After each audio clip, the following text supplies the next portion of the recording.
This planet has filled me with the wonder of all living things, great and small. When nature suffers, we suffer. And when nature flourishes, we all flourish. In the last 40 years, we've lost half the world's biodiversity. 90% of the world's large-scale animals, whales, sharks, etc., have disappeared. What we're dealing with all the time is more and more development and more nutrient loading into our coastal estuaries. So the number one issue that we're working about is coastal resiliency using biological mitigation strategies around bivalves and seagrass. As a young girl, I used to walk 3 hours to fetch water with my grandmother and cousin goats. So from then, I decided to use my platform to help create change, to build sustainable water system so that water is uninterrupted in their community. It is such a privilege and an honor to work with some of the most distinguished organizations that are leading the effort around regeneration and sustainable soil. Too often, there's a gap between where our money goes and the change we hope to see. Causeway bridges that gap, bringing transparency, accountability, and community to how we invest and give. What I truly find exciting about what we're doing is we are leveraging the impact work, and we're marrying the intersection of this global impact philanthropy with the ability to invest along those themes. And that's just not been done before. And it certainly hasn't been done at an approachable dollar figure. One of the great things that Newday is doing is they're playing the role of the bridge and the connector. Having values-aligned, conscientious companies like Newday really are critical for us to fuel the change that we're hoping to make on the ground. This is transformative. The fact that this is aligning those interests, that energy, that spirit, that consciousness, along with the capital, is the real lever in the system. Having catalytic financial support in organizations with bringing people together in the goals that we all have for having a better life and having a more sustainable planet, a more sustainable future for our children. Bringing in that we can all do this together, we're stronger together, I believe is where Newday really shines. The George Badil Foundation is proud to collaborate with Newday, creating a portfolio where investing becomes impactful and mainstream. $30 to $45 trillion that is going to be shifting generationally over the next decade or so is an extraordinary opportunity to drive resources into the types of businesses and companies that can renew and enhance the health of our planet and people. As Wendell Berry said, what I stand for is what I stand on. This conversation has for too long been left to people who tell you, you have to do this. It's time for all of us to say, this is what I'm going to do. And these are the people with whom I'm going to do it, to begin building these communities of our own. The future of impact starts here. Join us on the Causeway.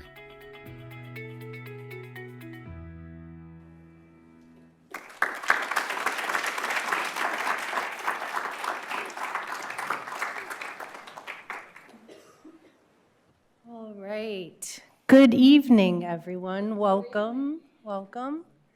My name is Tonya Lovejoy, and I am honored to be able to introduce our first speakers tonight. I work with the Friends of Virgin Islands National Park, and everything that was shared in these slides is so near and dear to me as a small nonprofit leader on an island. I was speaking to my colleague earlier from Guam, and we have some similarities. Although similar to Manhattan, 28 square miles roughly, our geography sets us apart, our territorial status, our history of colonialism. I share all of that because the takeaway that I've got over my years there is exactly what's happening here today, which is empowering communities. I met Doug kind of in a random situation. How many people have been on a lazy river before? Yeah, it's one of those things where you're in a tube and you're really relaxed, you're in your bathing suit. And that's how I met Doug. And it was a really serendipitous meeting. We got really personal really quickly and got to the heart of the matter, which is making big change. So I'm honored to be here. I'm honored to be a part of Causeway. Doug Heske, please welcome you. Thank you.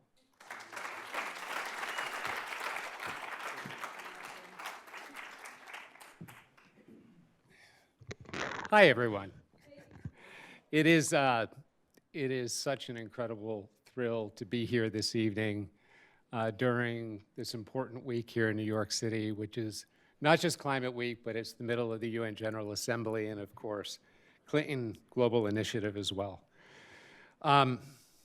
We're here tonight to announce the launch of two really, really important platforms, COPx, which we'll talk about in a few minutes, and Causeway.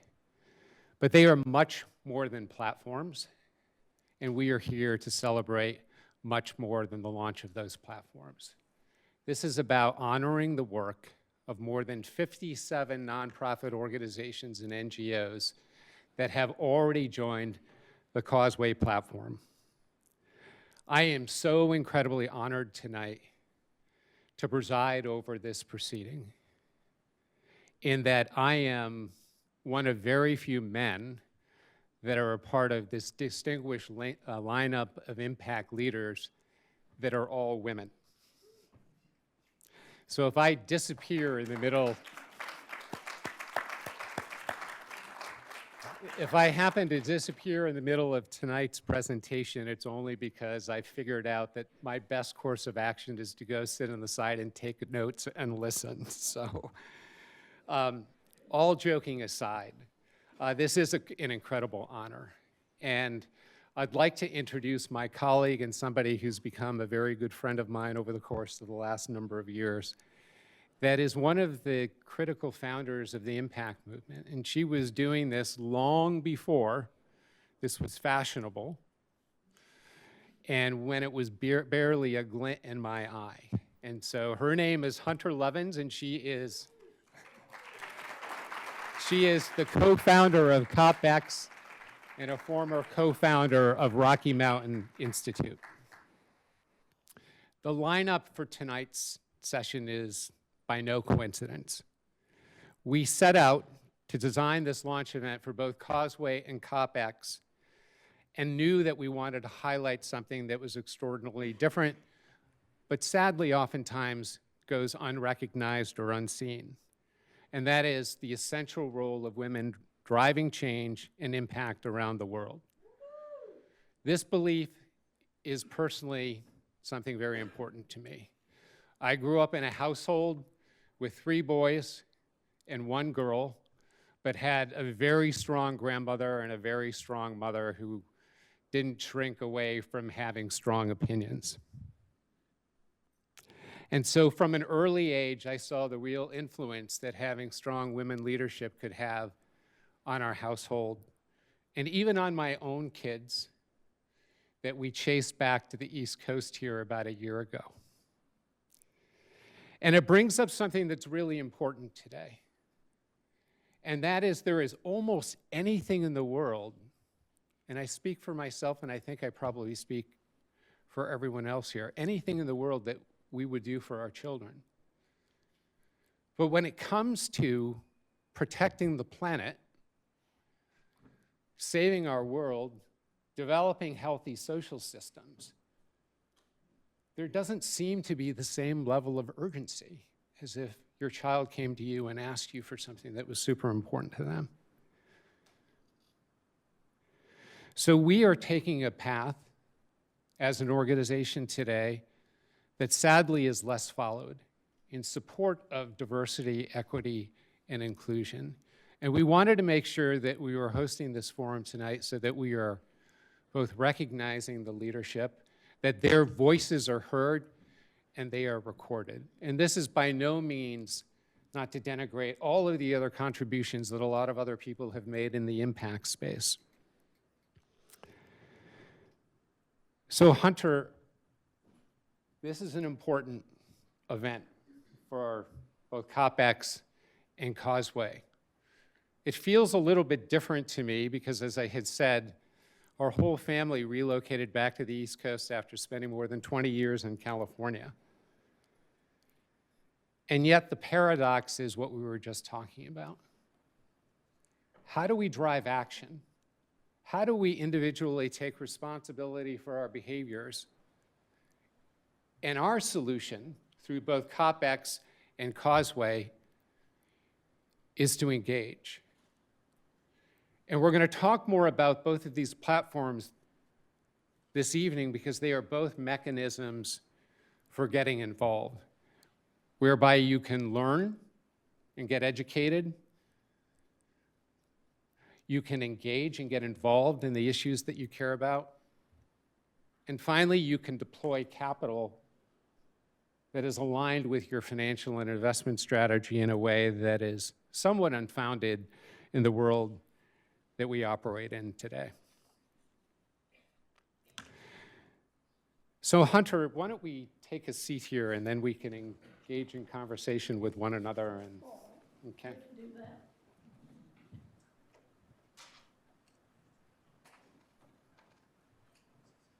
So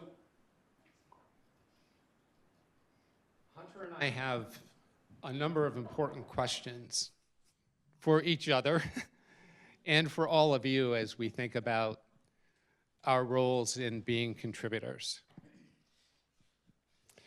So Hunter, you've spent decades in the impact investment space. Which is to say, if I were any damn good, we'd have solved these problems. And I know that you oftentimes, I don't see that you're wearing your pins tonight. But you've attended many a COP, many a climate week.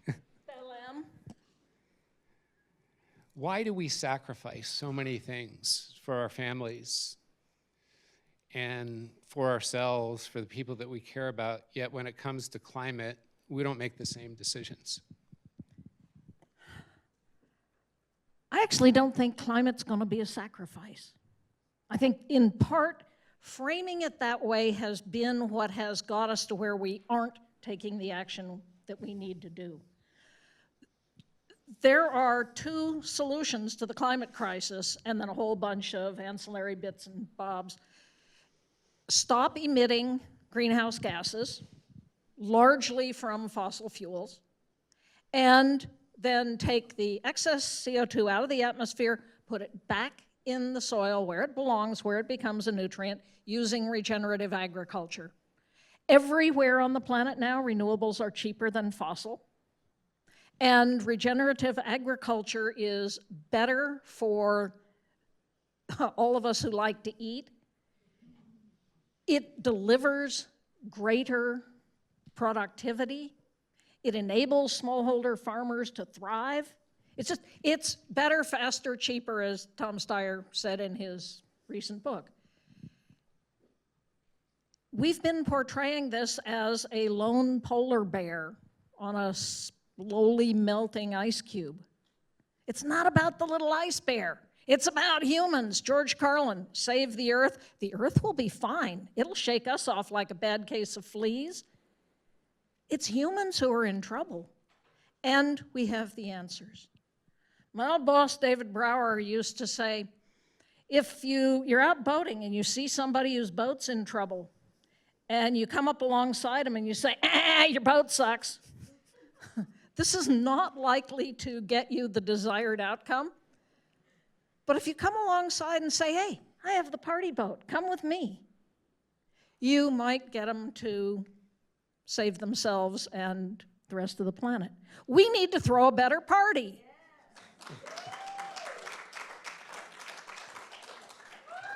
So that is in part what tonight is about. It is the celebration of the work that is being done by others.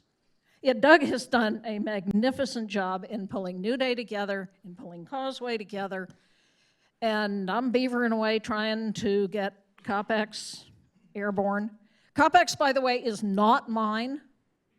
I was asked by a very senior UN official who has to stay in the shadows because if the UN knew what he was doing, they'd fire him. And his day job is trying to keep alive 1/3 billion people, so it's worth doing what he's doing. But he, through a series of interesting incidents that I'll tell you about over a beer later on, we wound up on a bus crossing Italy for about 7 hours, and he said, join me. I had been gonna quit. Doug mentioned the pins. That's Kyoto. That was COP3. This is Belém, that's COP30. This is 30 years of talk. As the country song says, we need a little less talk and a lot more action. And the ambassador said, the UN will never do it. Saudi makes $1 billion a day every day they delay action on climate change. Y'all really think they are going to agree in the COP in Belém? He said, when in international law, in international jurisprudence, when government fails, power reverts to the people, to the sovereign. We are the people. And he said, what if we empower people everywhere to implement the known solutions in their own way, in their own communities? Not sign my petition, do what I tell you to do. What can you do? And you know, when people say, what can I do? I say, find your dot. Every day, do one thing, but do it together. And the idea of COPx is to build a global brand where we are all in it together. And we're not saying we're it. We're it.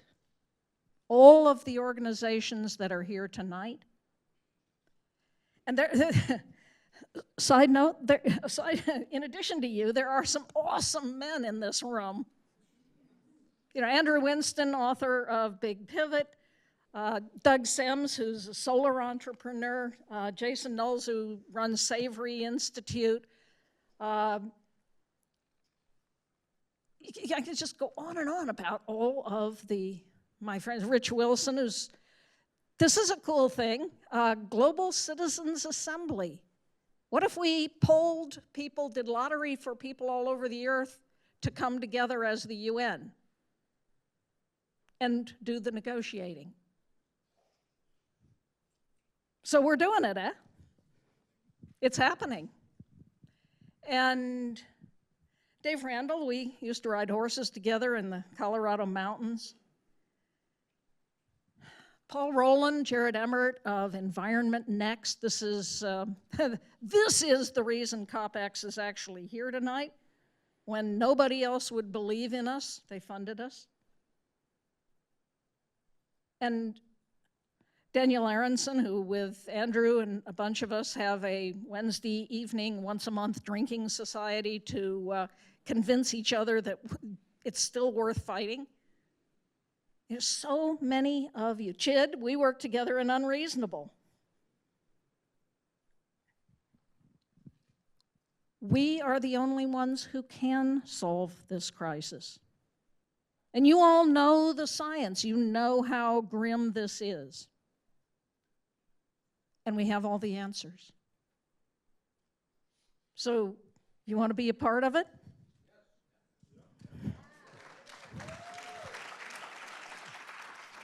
Way to go, Hunter. So we were talking just a moment ago about polar bears on ice floes, and I've had people say to me, if I see one more polar bear on a stranded ice floe, I'm shutting down all of my social media.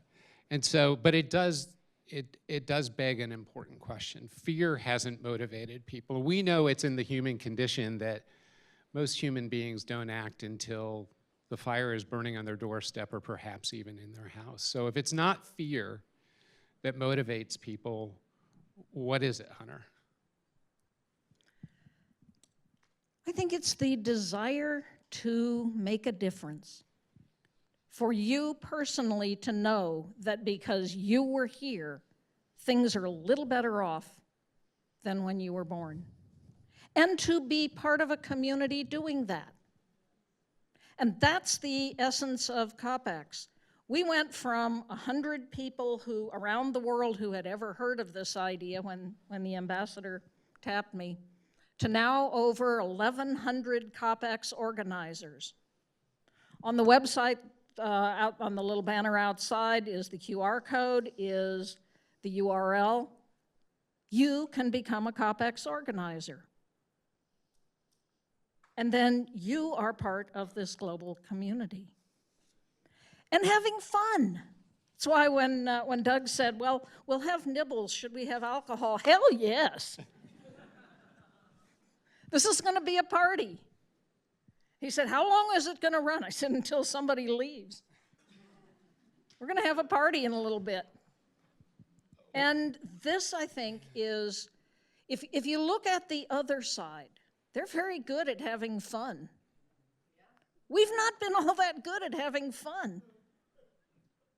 I think it's time to find the opportunity to come together and share what we each care about in a spirit of, we're going to play together.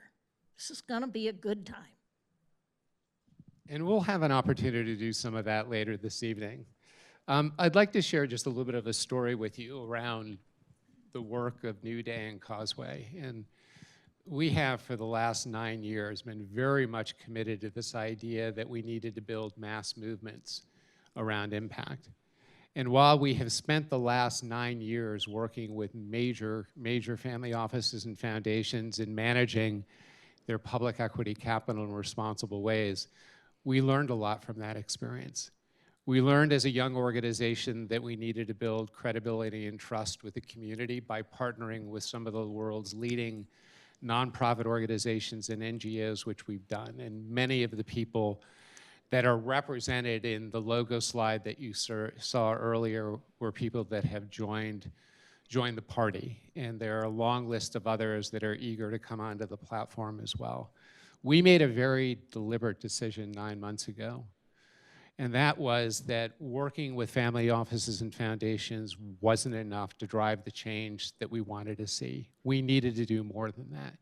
So we began working on what is now being branded as the Causeway platform, which is an opportunity for people to get informed, involved, and invested in really, really unique ways that they care deeply about. And so we've got the URL up behind us. The URL, or the Causeway website, just launched today. The Causeway application. And now all of you can join it. And the Causeway app in iOS, Android, and web will be available on October 1st. So please sign up, and you'll be the first to get notified around that. So I wanted to share just very quickly, what do we do within Causeway? So Causeway is what I commonly like to refer to as a participatory impact realization platform. And when I say that, people look at me and they say, what? But it is an engagement platform more than anything else. And we've gone through this incredible experience of building these relationships with individuals like Jane Goodall and Philippe and Ashlyn Cousteau and many of the impact icons that are a part of tonight's festivities as well. But this is all part of building the movement. This is all part of spreading the word. This is all part of participation. And the other paradox today, particularly as it relates to climate change, is that human beings don't normally think about their small carbon footprints as having a meaningful impact on the world in which we live in. But the fact of the matter is that we are so far beyond relying on others to fix the problem that we in large part have created, both as individuals and institutions, that it begs the importance of every single one of us doing something. So, do one thing every day. What's your dot? What's your dot? We have an adage that we share every time we do a public presentation. That is that if every single one of you leave today and say that was a really interesting conversation, then we have failed. Because it's got to be more than that. And we want every single person leaving here tonight thinking about your own commitment plan around the things that we're going to do to change the world.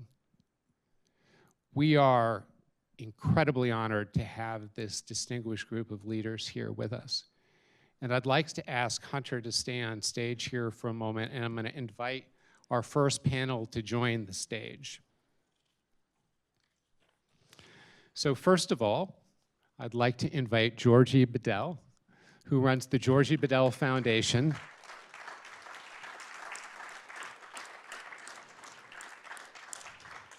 Georgie is a former and I think current supermodel, so to speak, and took all of that capital that she earned as a successful model and public figure and committed that capital to building an organization that serves her home country of Burkina Faso. And she's doing absolutely extraordinary work, the on-the-ground work that she and only she and her team can do. I'd like to invite Drea Burbank to join the stage as well with Savimbo. Drea and I have known one another for a number of years. And I'm going to get out of the chair. And I've always been incredibly struck by Drea's passion and by not just the passion, but the vigor with which she pursues her work and the content that she produces. She's sitting down in the Amazonian rainforest doing jaguar tracking, and like it's very, very cool. So if you haven't checked out the Savimbo site, please do so. One of our oldest partners at Earth Echo International, which is the Cousteau organization, and their executive director, Mia de Meza.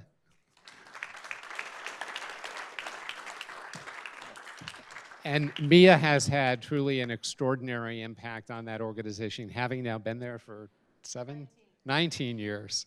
19 years. And then Stephanie Peabody, who's part of the Blue Community Consortium with the Brain Health Initiative out of Florida. Stephanie, thank you for joining us. And then Stephanie Santel, who is the North American Director for Octopus, which is an ocean health organization, but doing so much more than that. So Hunter is going to moderate this conversation.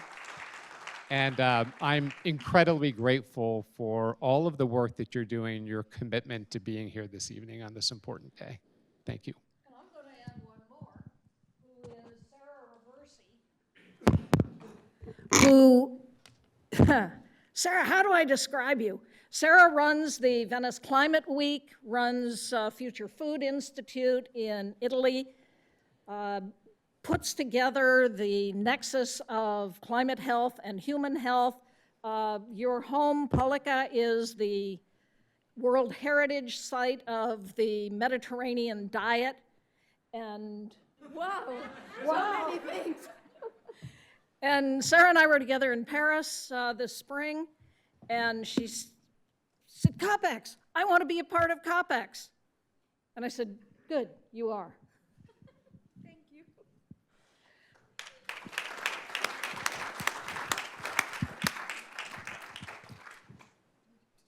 I am truly honored to be here with this panel. Georgie, what's a water princess?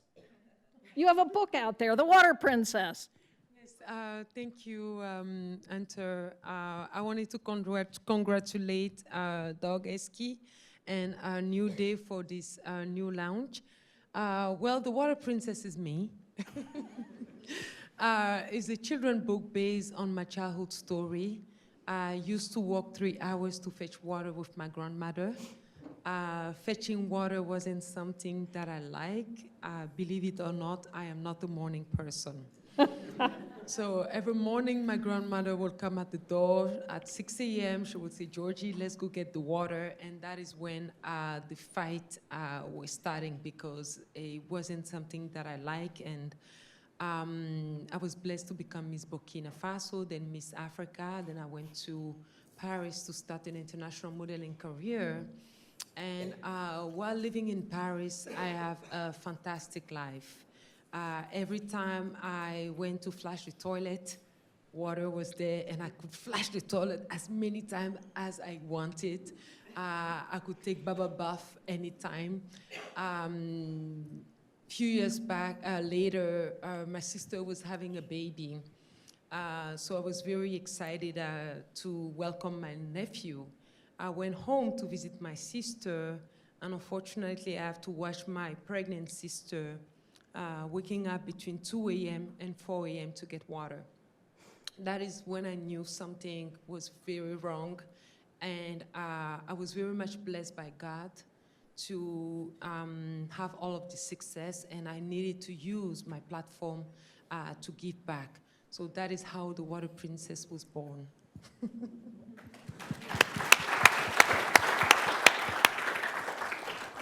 Drea, Sunbimbo. Jaguars. Johnny is the Jaguar tracker, just to give him credit. Yeah, so Savimbo is a social enterprise that was founded by and for Indigenous peoples to access climate markets directly. It came from a question from Johnny and Fernando, two Indigenous men in the Colombian Amazon, who asked me, "You're so smart and you're a consultant, why haven't we gotten paid for conservation in 20 years?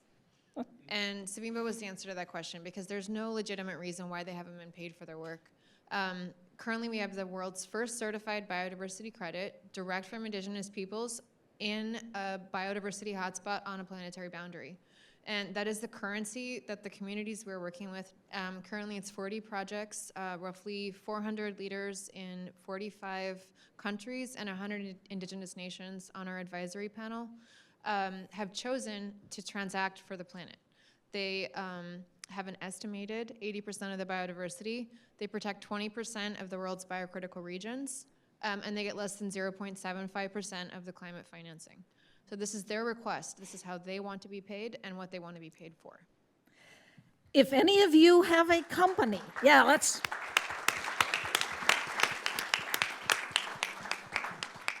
If any of you have a company, particularly companies with scope 3 emissions, those are the emissions of people who buy your stuff or supply your stuff. You don't actually emit it, but you want to offset it.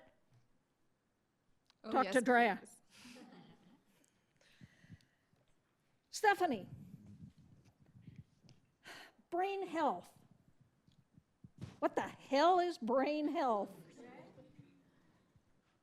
First of all, thank you for having me here, and I just want to say that some of you I have known and worked with through our courses at Harvard, and it's just such a great pleasure to be here in person with all of you, and thank you for each of your great work. Brain health, and what does brain health have to do with climate? So first of all, I'll ask you some questions. How many of you are concerned about the health of your brain? Raise your hand, move your body. Yeah, right? Look at this. When I asked that question, when I began this journey 30 years ago, people looked at me and asked the same question. What are you talking about, Dr. Peabody? What is brain health? My colleagues in neurology and neurosurgery looked at me like I had horns coming out of my head. And now today, all of you, most of you, can actively appreciate that brain health is a concept. And here's the really fun part, is that when we first started this global initiative, there were 3 words at the foundation. The foundation is crisis, opportunity, and hope. Does that sound familiar? Doesn't that sound very similar to the climate crisis? It is. The brain health crisis is the largest global public health burden.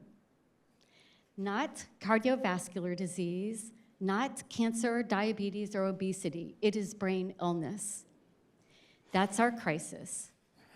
The second word that we're founded on is related to the opportunity. For the first time ever, we can use the words prevention and brain illness in the same sentence.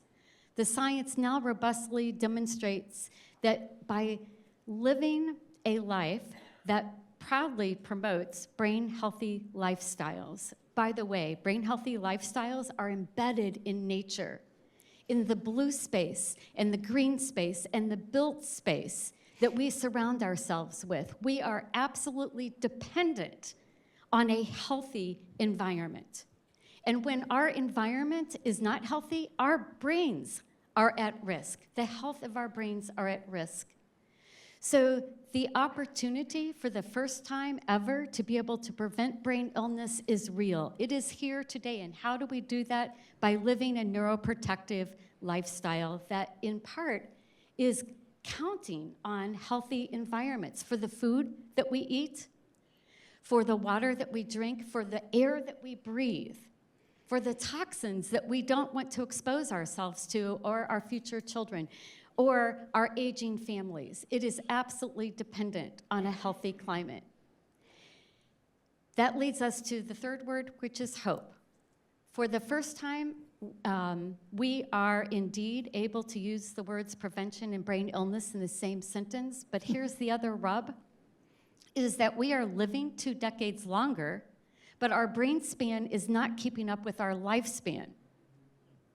And in order for that to happen, we must have hope. We must embrace this opportunity to prevent brain illness, including dementia, including depression, including anxiety, and a whole host of other neurological issues. And we're counting on all of us working together to be able to solve this climate issue one incremental step at a time by using a lens, in part by using a lens that focuses on brain health. Because you know what?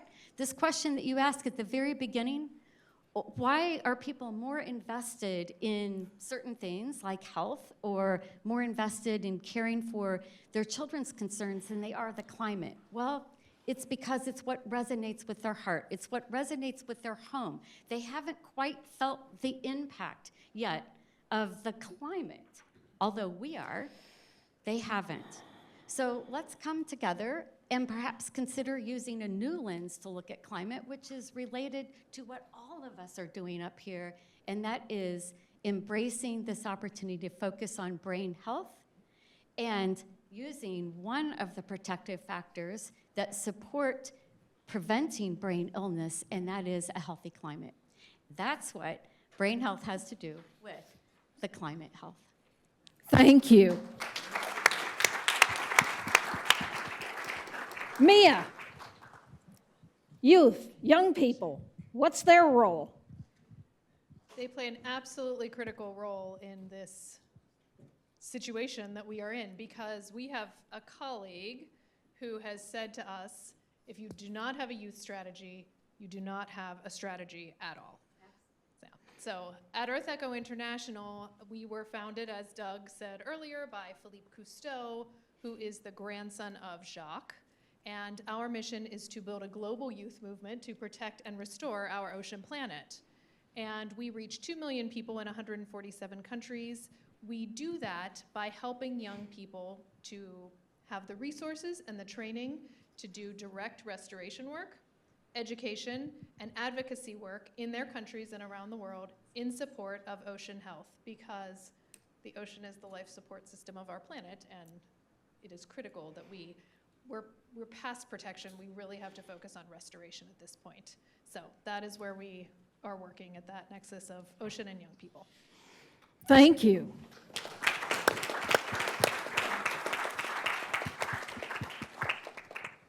You have the greatest question. What's an octopus?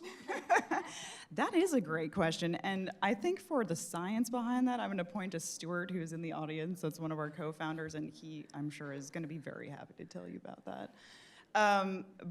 So for us, Octopus as the organization, we are the first global replication platform that has international scope and network to accelerate the deployment of proven solutions across the climate, urban, and ocean sectors. So we are working with our 3 hearts of an octopus, our funders, our innovators, and our project enablers, to be able to make strategic partnerships that are going to overcome the very critical scaling gap that we have been talking about so much during Climate Week. So I've heard so many people this morning in various sessions say, if only we could develop the ecosystem that can change the system. And that is exactly what Octopus is doing. We do have a hybrid profit, nonprofit model, which is super unique. And that actually allows us to get at the question of, how do you go into a new market, into a new region, into a new location, and actually bring that solution effectively to scale and replicate? And so we are able to, through the nonprofit side of our work, OLAB, actually provide the support, the technical assistance, the capacity building, the training, the advisory, the R&D portion that is so critical to understanding the market that you're going into. And through all these interactions, we're able to work across our diverse players and actually create a blueprint that is making these solutions de-risked, viable, and creating trust across all of the parties that are coming in to underpin a deal for projects moving forward. So we are really creating that enabling environment for the solutions that we sorely need to come online and get over that scaling gap. Wow. Thank you.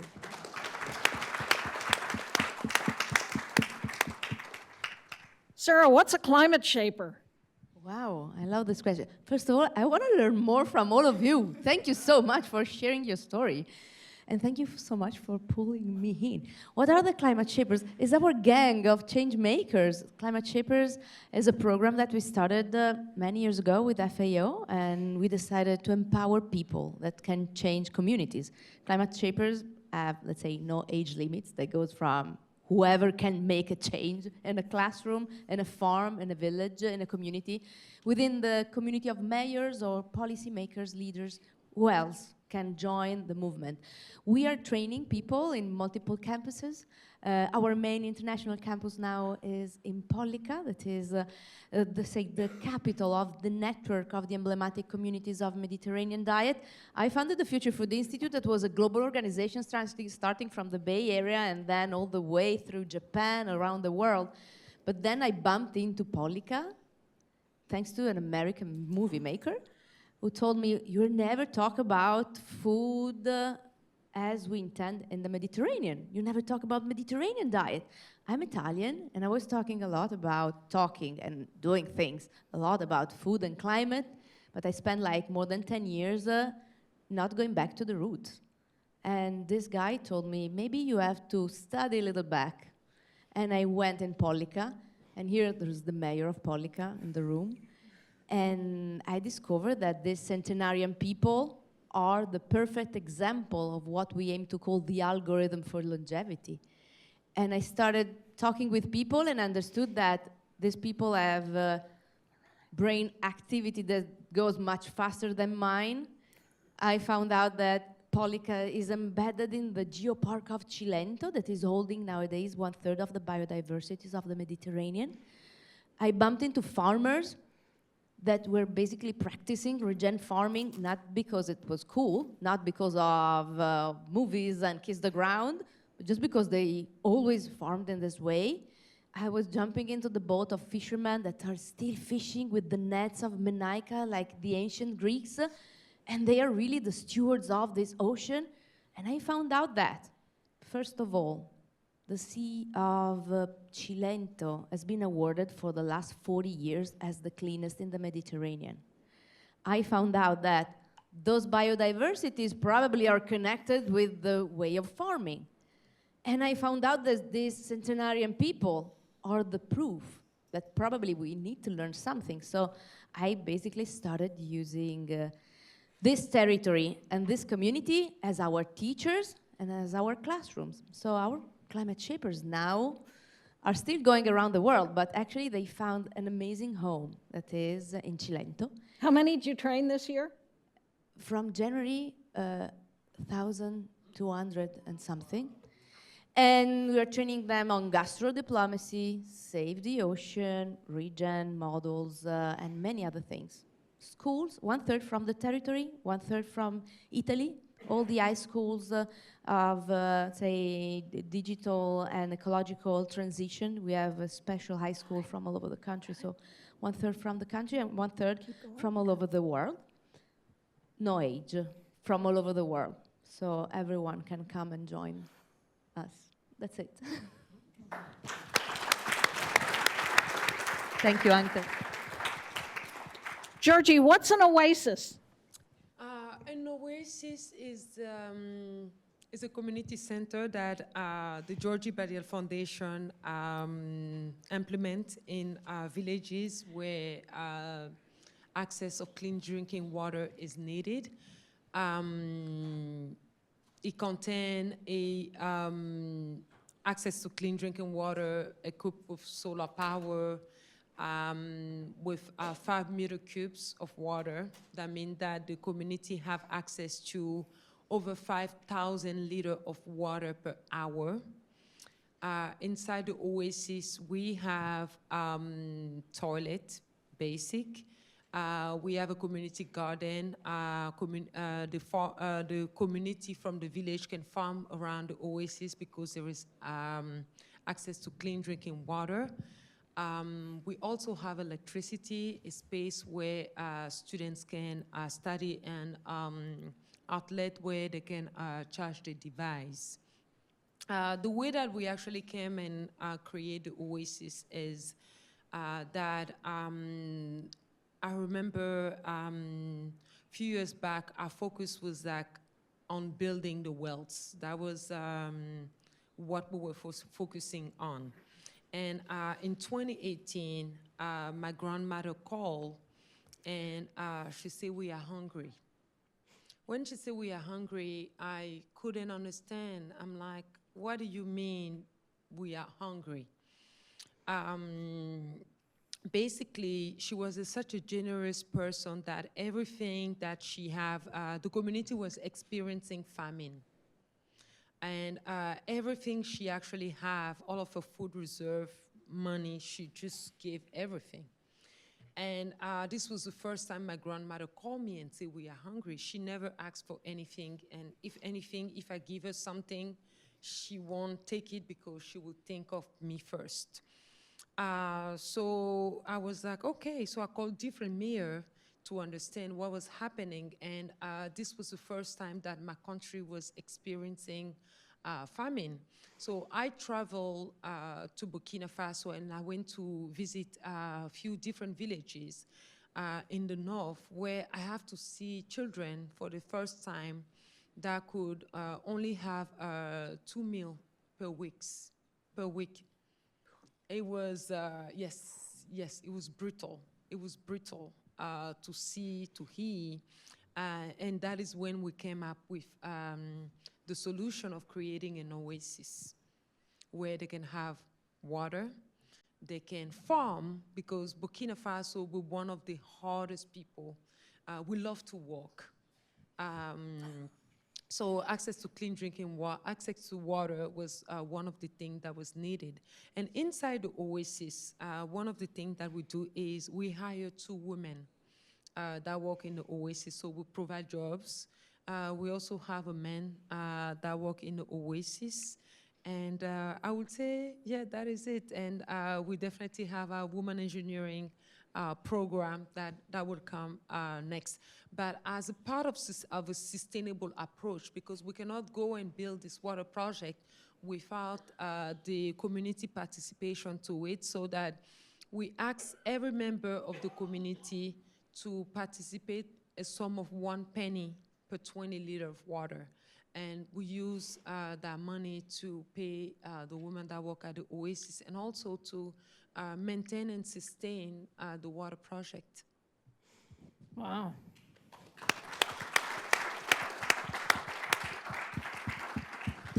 Drea, why care about the Amazon? Oh, yeah. Okay, so everybody, if you've been on our website, there's a classic. If you look at the bottom of the About page, you'll see a quote from me, which is my quote on the website, and it says, "I give a shit." That's why. At some point, you have to kind of make a decision what you care about in life. You can't care about everything. And I think my generation, there was a book that went viral, and it was like how cool you could be if you didn't care about things. And I have definitely overcared at different points in my life. But I have decided that for me, myself, it is important to pick something that you do care about and act for it, because life doesn't have meaning if you don't do that. And so why I care about the Amazon, I grew up off the grid in central Idaho with no power, no running water, and long wasted life in between. But when I was later on in life, I had some time, I had some funds, and I was traveling around. I always wanted to see the forest, and I wanted to see a deep, deep forest. And when I got to the Amazon, I met Johnny, and I went hiking with Johnny, and Johnny just looked at me and Johnny's kind of like one of those, he's the Wim Hof of the Amazon, and he just gives me a look, and I don't know if this girl can hike. And we went out hiking, and we instantly communicated in nature. It was instantly apparent to both me and Johnny that both of us had spent significant amount of time, over 10 years, in deep, deep nature. And it changes you, it changes your body, it changes the way that you approach things, and it changes the way that you relax. And the Amazon is one of heaven's gifts to man. It's a pharmacopoeia, it's a brilliant forest, and it has an amazing energy. And if you spend any time there, you can't not care.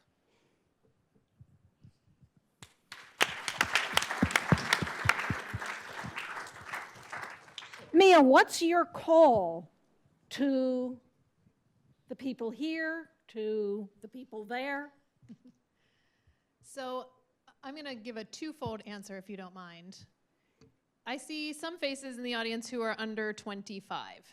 If you're under 25, I have a very specific call of action for you. Please go to joingenSea.org, joingenSea.org, because this is a place where you can start to learn about the issues facing our ocean, where you can meet 2,000 other young people between the ages of 13 and 25 who care about the ocean. You can learn about events in your community. You can learn about actions being taken around the world. You can learn about the projects being done by people like Brigitte, who is no longer here. One of our young leaders was in the audience this evening, Brigitte. She is growing corals in her home city in Jakarta, off the coast of Jakarta in Indonesia.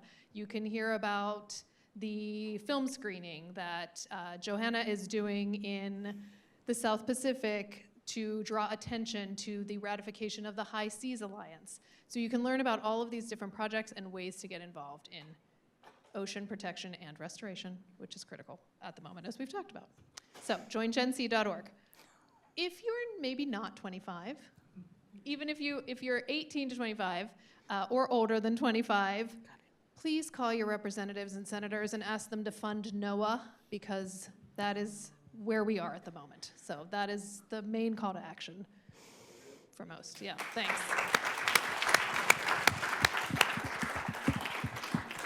And I am told we need to cut this section of it. I want to make a couple thank yous. First of all, to Fordham University, Dr. Jim Stoner, who has been responsible for most of the sustainability work here at Fordham. Dr. Michael Pearson was here a minute or two ago. Marine Dawes and I both teach here at Fordham. We could not be here. I mean, think about getting a space this size in the city for Climate Week. Fordham gave us this space. So.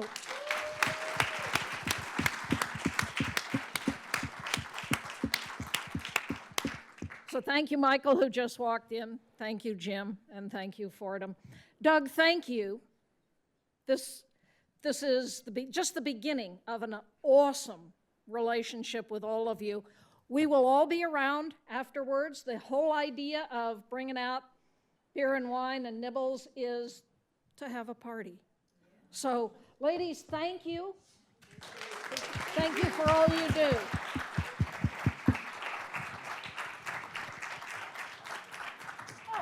I have one more task, which is to introduce my dear friend, Betsy.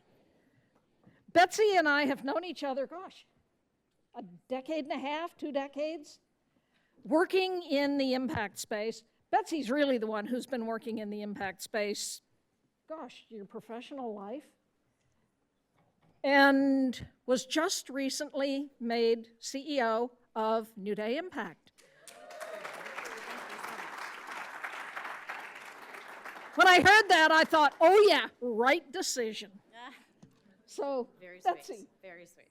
I am but a mere middleman between the clients and the investments and all the nonprofit partners we're here to celebrate today. So if I could just ask my lovely panelists to come join us. I am not the smartest person in the room, but I am smart enough to know not to stand between Hunter and a party. So we've structured our panel a little bit differently to get us to the after party.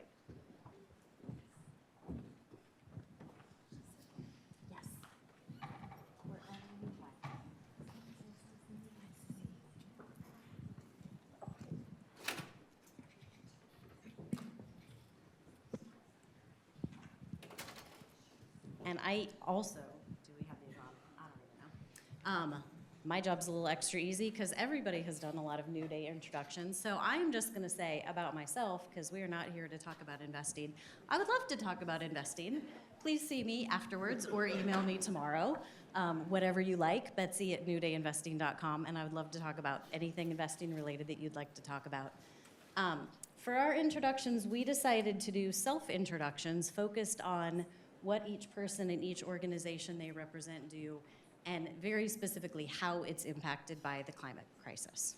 So, Knock, could you take it away for us? Hello, good evening. Hi, I am Knock Nora, like knock knock on the door. I am so honored to be here to sit with these amazing women and in front of this audience. I'm a tech executive at Accenture. I am a jack of all trades, I would say.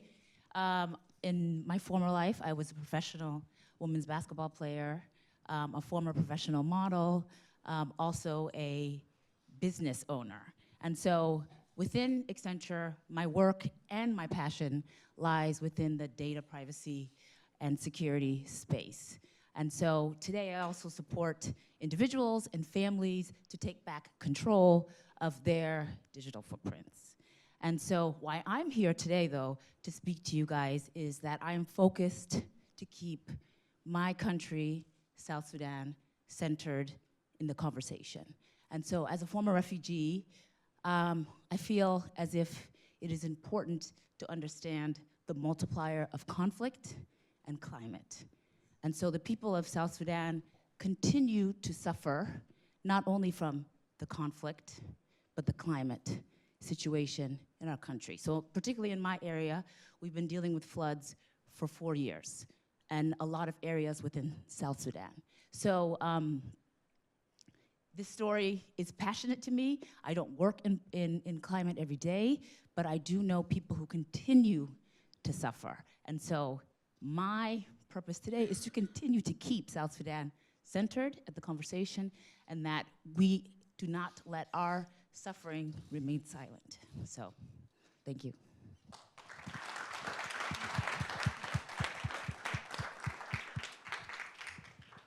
I'm Maria Scherin. I'm the Executive Director of Outright International, and we work globally for better LGBTIQ lives. And I think my entry point in a discussion around climate and climate crisis is when the crisis hits, we see it's an issue that relates to humanitarian, it relates to human rights. And we know from our experience and our work that groups that are already marginalized before the crisis hits, they are pushed even further to the margin afterwards. So that's my entry point, and I'll speak a little bit more to that. Perfect. Liza. Thank you all. My name is Liza Munson, and I proudly represent an organization called the VOW, V-O-W, for girls. And I'd like to ask you all to please just close your eyes, all of you, and think of a girl that you know who's about 10 or 11 years old, or maybe think of yourself at 10 or 11 years old. This girl loves to go to school, to spend time with her friends, doing all the things that young girls enjoy. And one day she comes home from school and she's told that she is going to be forced to marry a man that she doesn't know, who is much older than she is. She's going to have to leave school and move far away. Okay, open your eyes. This is the heartbreaking reality for 12 million girls every year. And this problem of forced child marriage is exacerbated by climate shocks in communities all around the world. So today, I hope you'll take the time to learn more about VOW and join us in our work to end child marriage and protect girls' rights.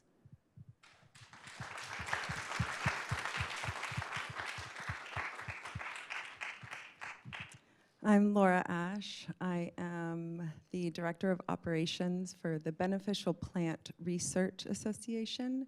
We're a nonprofit founded by integrative physicians, one well-known one, Dr. Andrew Weil, and our focus is medicinal plant research. How many of you ate food today? How many of you are wearing clothes made out of plants? How many of you breathed oxygen today? We forget often that plants are keystone species. We think of jaguars, we think of animals because they're very cute. But we interact with plants every single day. In some ways, indigenous people say plants are ancestors. They were here before we were. And so we are trying to preserve and protect plant knowledge from traditional knowledge with indigenous people around the world, as well as modern research, clinical trials, good clinical trials. I would love to go to a doctor that recommends an herb or a supplement for me in addition to giving me an option for a good medication that could work. That doesn't happen, and it should, because they're active, they're important, and we need them for our everyday lives. And we forget often that plants are essential to our well-being, essential to our life. And so climate, of course, is a very, very important piece, since plants are made up of everything on this planet. And if we're already losing so many plants every year, we're losing so much traditional knowledge every year, and we're also losing potential current research and medicines that could actually help save us later as well. So that's what we're doing, and we're so excited to be here tonight. So thank you so much.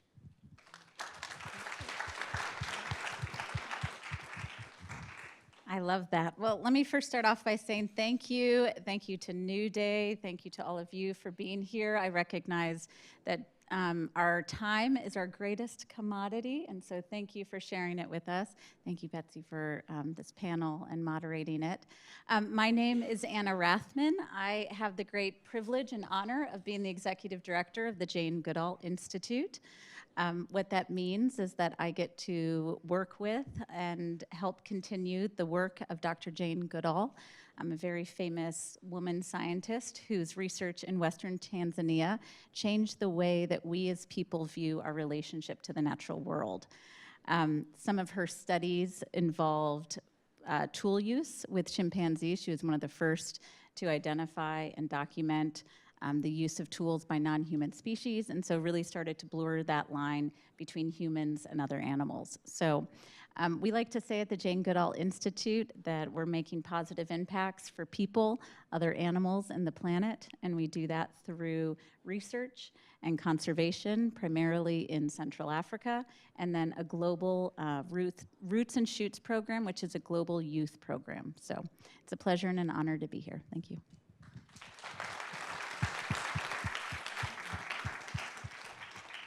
So happy to have everyone here. And if there's anything you know about investors, we like to get our numbers right. So pardon me while I read some of my stats here to kick off our conversation.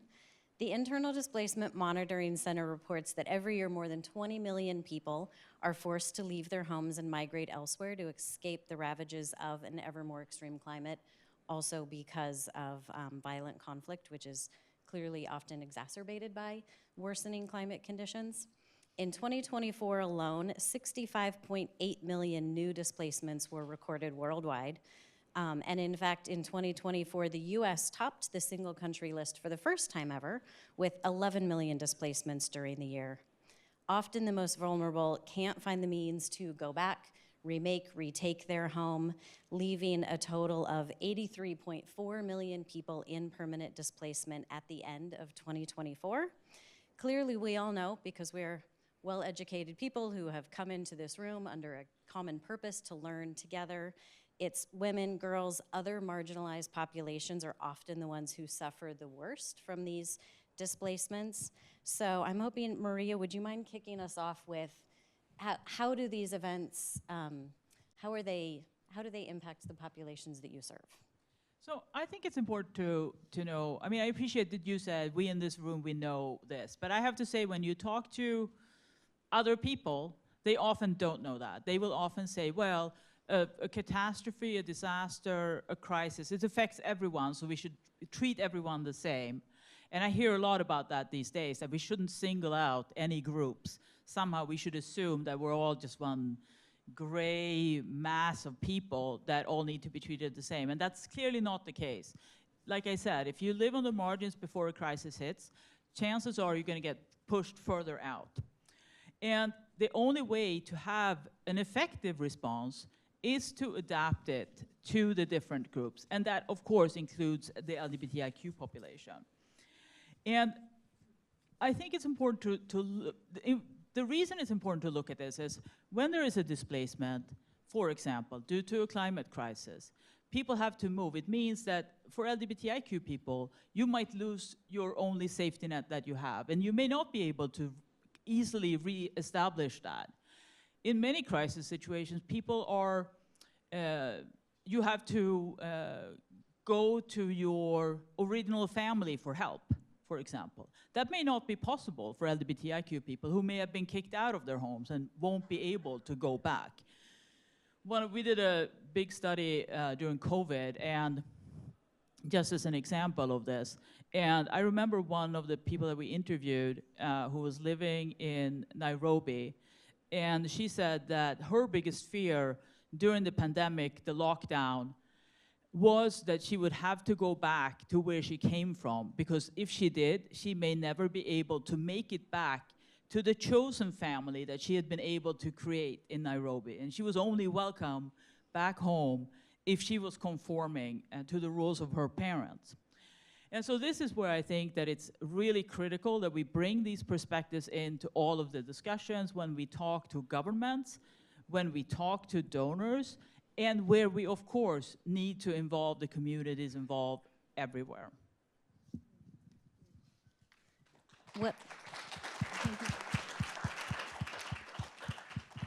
I know this issue touches all of the panelists in different ways. What would you like to add, Nock, or maybe Liza?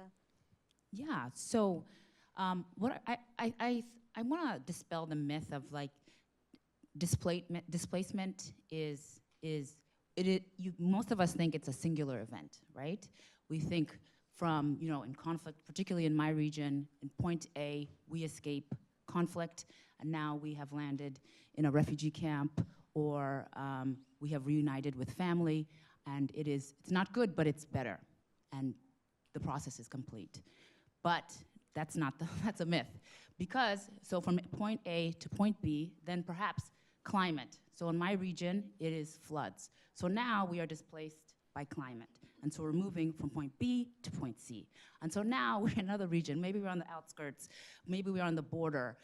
All of us know that in Sudan, the greater Sudan is the largest humanitarian crisis right now. And even when there was peace in South Sudan, the border was consistently contentious. It was never really solved. So now we're in point C and we're at the border. And now, again, maybe we run into to ethnic fighting. And so we're displaced again. And so I just want to add that additional context that displacement, and that not just for Africans, but for many individuals who are caught up in conflict or in climate, that it has multiple steps.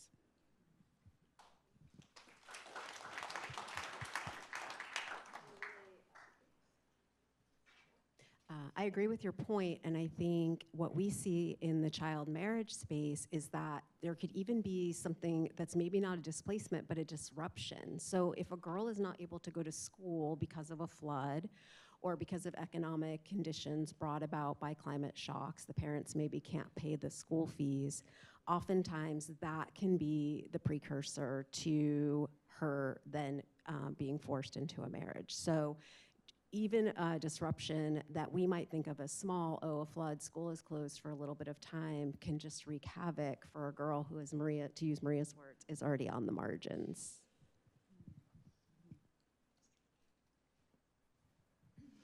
I'm happy to share a little bit, kind of move it a little bit different from what is being lost for more of how it's affecting women.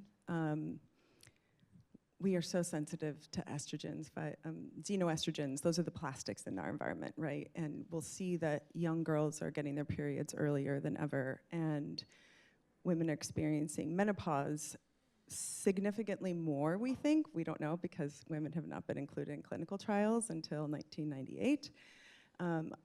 So the fact that women's health is a primary focus of, or primary connection to the Earth's health, is a big piece of how I think we are, as individual women, going to be affected or are being affected by the climate crisis because of the toxins in our air and the extreme stressors in our environment. And we are focused with BPRA on researching plants for women's health, and specifically how women are able to use plants for their health, how are people able to understand this research. And I think it's an important piece for me to always remember, is that the health of the planet is the health of our bodies. It is not separate.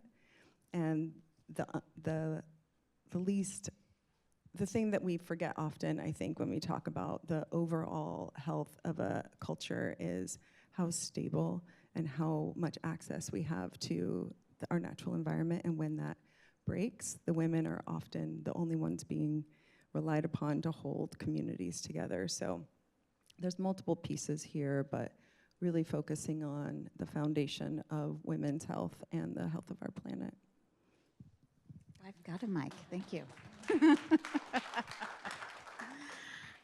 Gosh, I am trying to think of a couple ways to answer this, and one of the things that comes to mind, I'm going to take this in a totally different direction because that's the sphere where I work with wildlife, and thinking about when people are displaced or are experiencing something that's taking them out of their normal livelihoods, they tend to rely on, at least in our regions, tend to rely on wildlife and consumptive use of the natural world around them. So whether that's illegal logging, whether it's bushmeat trade, or the wildlife trade in general, we see a higher uptick in that kind of behavior when communities are moving. And the way that we at the Jane Goodall Institute try to correct those actions or to bolster against it is really working with the communities through a program we have called TACARE. It's to take care, it's an acronym, but it's really involving local communities at all stages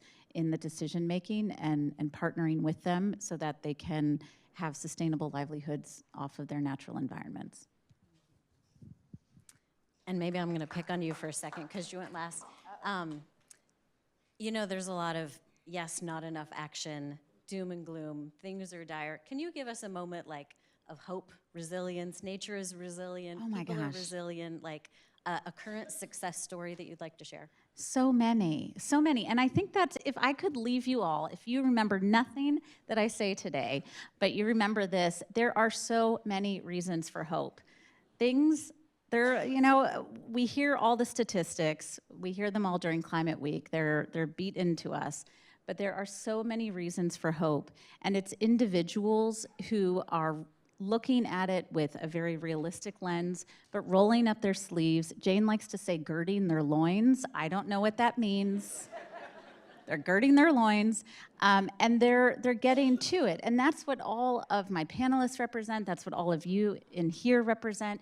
We see it in our Roots and Shoots program, which this is our global youth program. It's absolutely extraordinary what young people are doing when they are asked the question of how they can improve their communities. And the ideas that they come up with, the creativity, the innovation, and then bringing others along with them, because that hope then inspires others. The resiliency of nature, if I can just share one story, not mine, it's Jane's. She talks about how she had been studying here in Gombe, which is in western Tanzania, along the shores of Lake Tanganyika. And that's where she had been doing her chimpanzee studies since the 1960s and 70s. And she was flying over, Gombe at that point had become a national park, and she's flying over it in a small aircraft.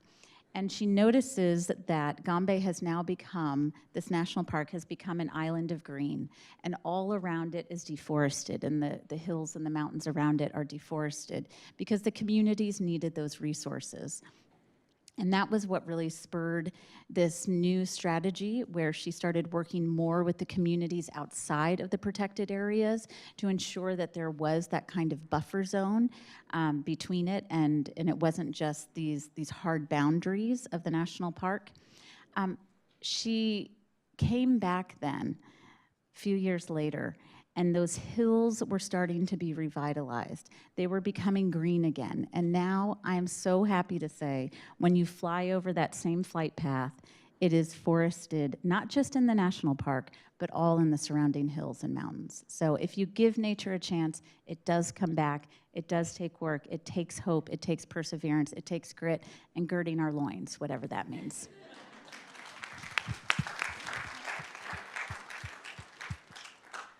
And we're going to close this part of the conversation with hunters do one thing. So starting, Laura, with you, if we could go down, and every audience member, if they were to like do one thing different tonight or tomorrow, what would you want that to be?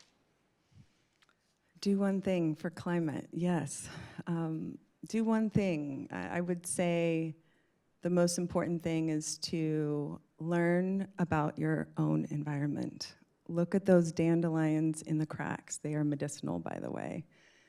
Look at the resilience of the trees, learn their names, learn what they're used for, and go back to your own traditions. You all had indigenous ancestors. Every single one of you in this room were indigenous at one point. You come from people who knew their land, who knew the language, who understood nature.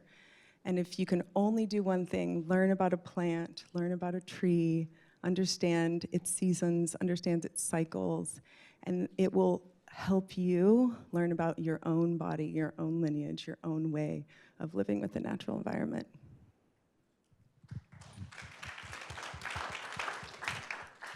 I would ask the group to commit to supporting girls around the world by helping a girl stay in school for an entire year. $181 donation to Vow for Girls can allow a girl to stay in school for an entire year. The longer a girl stays in school, the less likely she is to be married, and the more resilient, to use your word, she becomes to climate shocks in the community. So that would be my ask. Right now, there's a huge backlash. I know we're talking about a lot of problems here, but there's a huge backlash against LGBTIQ people, and especially trans people, who some claim somehow exist outside of nature, which obviously is not true. And so going back to what we heard earlier, you know, we're tired of talk, we need the action. But I actually think in this case, we need more talk. We need people to talk to the people around you to counter some of these made-up narratives that are being pushed. So that's what and if you feel like, okay, well, I don't know what to say, you know, go to outrightinternational.org. We have a lot of information. Feel free to reach out to me. You know, I'll give you pointers. It's easy to learn, but we actually do need more talk. So that would be my ask.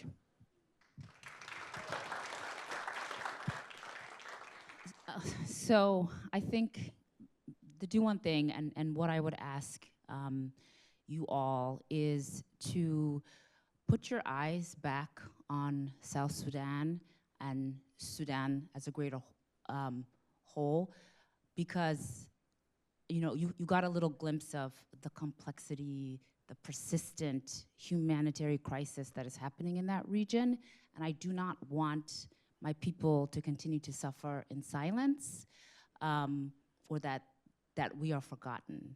And so what I would ask is you read an article or you find out, you understand what is happening there, and take some action forward on that. Thank you.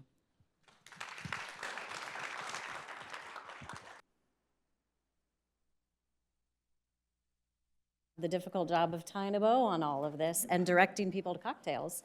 So for that, I'm going to invite Jason Britton, my partner in crime.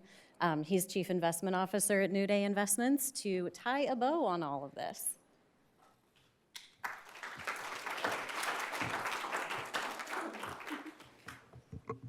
So I've been with Newday now for 9 months, and this is the 4th event I have been asked to close. The first one had the founding father of the organic food movement and hunter. The second one had legitimate astronauts at Epcot on World Space Exploration Day. And I gotta tell you, these extraordinary women are making this job hard. I can't wait to see who you got next, Doug, because I don't know how you top this room. Thank you all so much for being here.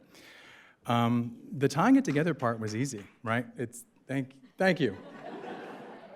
Sympathy claps are welcome.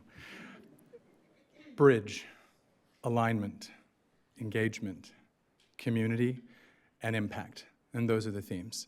Those are the themes that are part of everyone's story up here in their own unique and special way and collectively. And I get the privilege of actually announcing how Newday is going to be adding to that. So our themes and our pillars as we work with our global change-making nonprofits are ocean health and water quality, air quality, human equity, biodiversity and wildlife conservation, and regenerative agriculture and safe soil. And those themes are going to be launched on October 1st in an investment app, institutional quality product for $1,000, as little as $1,000, completely democratizing the intersection of catalytic philanthropy and impact investing. And I'm thrilled to be a part of it. I cannot thank everyone in this room and our partners enough for teaching me and bringing me on this journey. You also have to close in front of your new boss. Lots of pressure in this particular position, but the one thing that I think is incredibly important as you go to CausewayImpact.com, remember that the work that these ladies are doing and the work that we're doing at Newday only can happen with capital, right? Every one of these organizations could do more, hard to believe, but they could do more if they had more funding.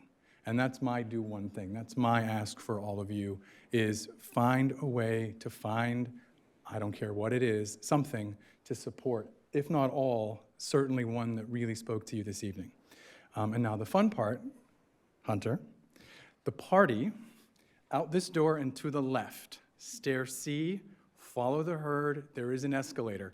All of that is specifically relating to New York City beverage laws and what rooms are allowed to have and not have. So I had no responsibility for that, and it's not a loyalty test. Like, it's not some sort of can you find where the beverages are. There is no prize. You will get there. Follow the group. But thank you all so much for your time and attention and for coming and for being a part of this community. Thank you.